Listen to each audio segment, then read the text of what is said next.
I meant to make this video last week when I was down in Florida at like this real estate education event that I was at. My goal was to come away with like one or two things that I was like, I can share these on the channel and it's a little more like down to earth and palatable. And I met one guy who had a super interesting story. So I wanted to tell you about three things that he'd kind of incorporated in order to kind of further his real estate journey. Number one, it's called house hacking. Number two is called Section 121, which is a section of the tax code, which sounds super boring, but it's interesting and you should learn it. It's very brief. I'll explain it. And then the third is essentially combining those two things in order to turn his first like kind of average house into a kind of spectacular house in a relatively short amount of time when you're kind of zooming out and looking at life in general. So let's start with number one, which is house hacking.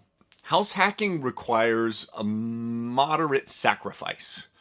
And when I say a moderate sacrifice, what I mean is it requires you to either become a landlord or to have roommates. And people are like, I don't want roommates, I'm old, and I've had roommates in college and I hated it, or whatever. Okay, I will tell you a story about a thing that you would hate worse closer to the end of the video. You would hate it much, much more than the short-term sacrifices that are demanded when you were doing something like a house hack. So the house hack is this example. You can afford a $300,000 house. Let's just say, I'm just throwing out numbers. So instead of going and buying a single family house, what you're going to do is you're going to go buy a duplex or a triplex or a quadplex. If you don't have them in your area, that's fine. We're just going to go with this example for now, and then I'll explain how you could do it with a single family house. You get tenants who are going to live in the other unit. Let's say it's a duplex, and essentially what they're going to do is they're going to pay the lion's share of the mortgage. So your goal is not to live completely rent-free, although I think if you did it with a quadplex, you would most likely be able to live rent-free, where essentially the three other units are making up the total amount of your mortgage.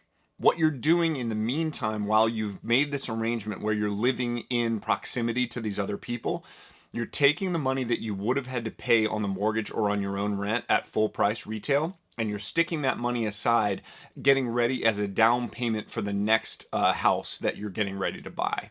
So more than likely, what happens when you start house hacking is that you've figured out how to buy something, how to acquire the financing, and how to find a deal. And what you will do, the next step is, which will probably come quicker than you would expect, you would find another deal that you could step into. You will have accumulated just a little bit of money, but what you will have created is an asset that when you put somebody in your place inside that other rental unit, so on the other half of the duplex or one of the units in the triplex or quad, that asset actually starts cash flowing every month. Because now you've got a retail renter in that unit that's like kicking ass. So let's just use Nashville numbers, for example. On a duplex, let's say one half rents for $1,500 a month, which seems crazy. And let's say the total mortgage is $2,000 a month, because that's probably what the numbers accurately would be. You're paying essentially $500 in rent, which means in theory, you've got an extra $1,000 a month that's been freed up to be able to put in your savings account.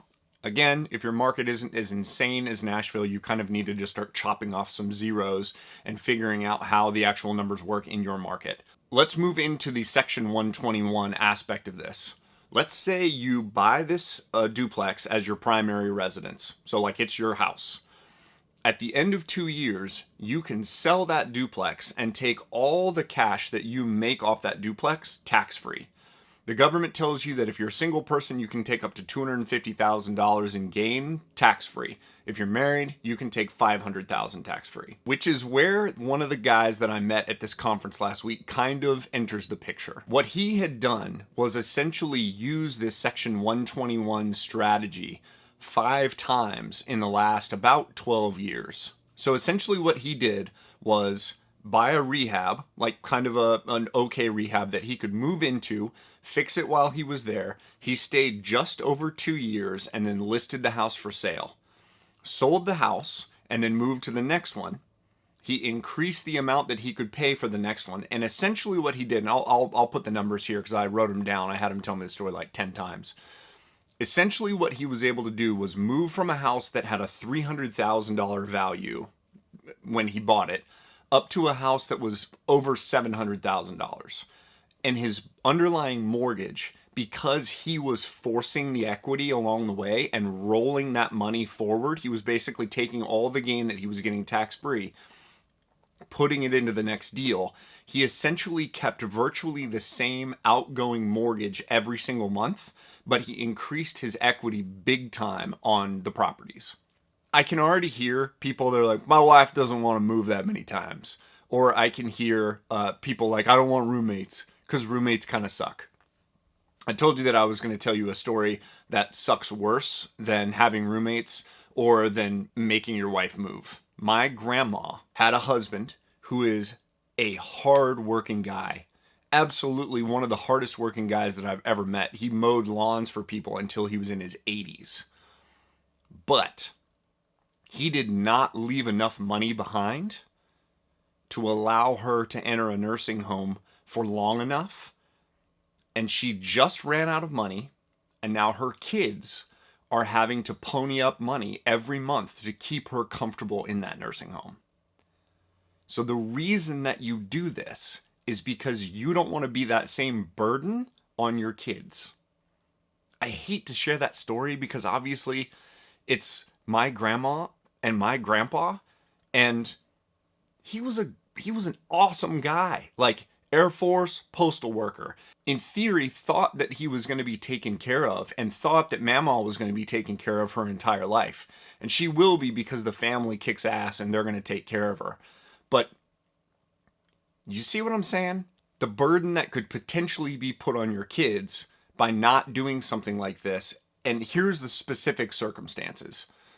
I think it's if you work a job where you know that you're not going to ever really be able to put a ton of money away because you're not going to make $100,000 a year and be able to live on 40 and be able to really plop down some big money so that when you go into an old folks home, God willing, you're in there for 10 years and you burn through a bunch of that money, that it actually still worked. Like, you actually had enough that you died and still left assets to your kids. So many people, that is not a reality. But these two things, when you're younger, or the Section 121, even when you're older, if you're 50, like, you could literally say, I know I've been in this house for 30 years and we've got equity and I've got a job and I've had a job for a long time. And so what we're going to do is we're going to move into a little house and we're going to fix it up a little bit and we're going to stay in here for a couple of years and then we're going to move into a little bit bigger house and we're going to do the exact same thing. And I realize that I'm vastly oversimplifying, like, how do you find the house? How do you finance the house? How do you fix the house?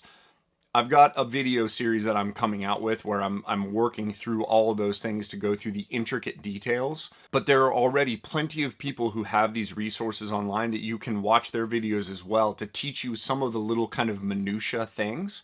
What I'm kind of doing is speaking a little bit like bigger picture. Brass tacks, are you going to be able to properly retire? And when I say properly retire, I mean, are you going to have enough money in an account that can sustain you for the duration so that your kids aren't having to pick up the tab? So going back to the guy who had 121 through 5 different houses, essentially what happens, it seems like when you get to that level, he's got a $750,000 house now, and he plans to just continue doing this. It's kind of amazing. Like, there's no telling how many times he could do this and continue to just vault himself forward. Generally, what happens when someone is ready to move out of their big house and move into a smaller one when they are older, they are going to have a pile of equity that they can take with them and they can do something else with. Jocelyn's working with a client right now. They're going to move out of something that they're going to sell for like $950, and they just bought something for in the 5s. So think about that pile of equity that they created. If they had no other assets, but they had 121'd up into a house that was worth this $950,000. And again, it's different based on your market. Their money is going to outlive them. So I think if you're a young person, like between 20 and 40, young person, I'm almost out of young person category. If you're a young person, the house hacking thing I think can be super beneficial. And it is definitely a sacrifice. Like, trying to move your wife and kids, convince them to like leave a single family house, especially if you're already in one, and move into something like a duplex or triplex. I get it. Like, I get what that could feel like. But think about the future and think about what it could turn into. And then using the 121 strategy, just so you're not having to pay the burden of the tax man every single time you're actually going through a transaction, and thinking about like, hey, we're not going to buy our forever home until we reach X point. You know, and putting a goal together, because the skills that you're going to learn along the way, as far as shopping for houses, learning how to finance the houses, learning how to fix the houses, and I'm not saying move into like just trash heap dumps. That's not what I'm talking about at all. I'm talking about moving into something that has 2 bathrooms that work so that you can take one apart, fix it up a little bit, like maybe you need to replace the toilet, maybe the floor in there, make it, spruce it up, make it cute, and then do the other bathroom so that you actually have one bathroom that works while the other one doesn't. Those types of examples. Like, I personally, when I started out, I lived in the 1 bedroom in my house that was actually usable, and the rest of the house was literally gutted to the studs. Me, 1 bedroom with a window air conditioning unit, and then I had finished 1 bathroom. No kitchen, not even remotely a kitchen. Literally the dirt was, you could see the dirt floor in the kitchen.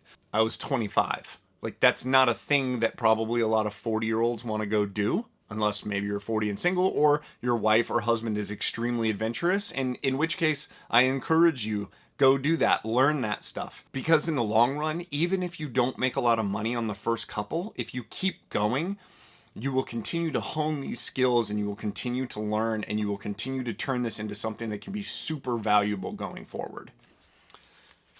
It looks like I was sitting here the entire time just like talking to you like I have been, but the reality is I was editing the video and I realized that I totally forgot to talk about like how to house hack in a single family house. I will explain it now. There are plenty of neighborhoods in Nashville or in other places around the country that will let you build a detached accessory dwelling unit. So like you'd have a detached garage where you had an apartment over the top of it. And what you would do is you would buy the place, build that thing, or maybe even buy a place that already had that thing and move into that thing. Okay, that's one way to do it. Another way is just to move into the single family house and get roommates. But in order to create some separation from yourself, there are little tweaks and things that you can do that may not exactly be per code, which I'm not exactly saying that I'm an advocate for like disobeying municipalities or anything, but per se, one could buy a house that had a basement that had a door to the outside, and then one could potentially make it so that you could move into the basement and cook out of that basement while you rented the top floor. Again, I'm not advocating for you going and doing anything blatantly illegal that's going to get you in super trouble. When you are done with that unit, I would encourage you to sell that house, not try to like rent it as a duplex, because then things kind of get in trouble. Like that's not the smartest thing. I may or may not have done that a few times. Is this the part where I say like this is not financial advice? I should probably say that now. But you kind of get the point of what I'm saying. There's ways to kind of work some magic. House hacking, Section 121, and then doing kind of a combination thereof. Those were the big ones that I took away from this conference last week, and I just wanted to share that with you guys. I've got some more archery videos coming up soon. Going to talk about the Matthews V3X, which is super exciting. I've been really enjoying. I was looking around for it. It's over there, 5 feet away. I've really been enjoying shooting that bow, but I wanted to kind of share the financial side of what happened last week because it's kind of fresh on my brain. And I've got a few other tidbits that I picked up last week that I'm excited to share with everybody as well. Thanks for watching. I'm Brandon McDonald.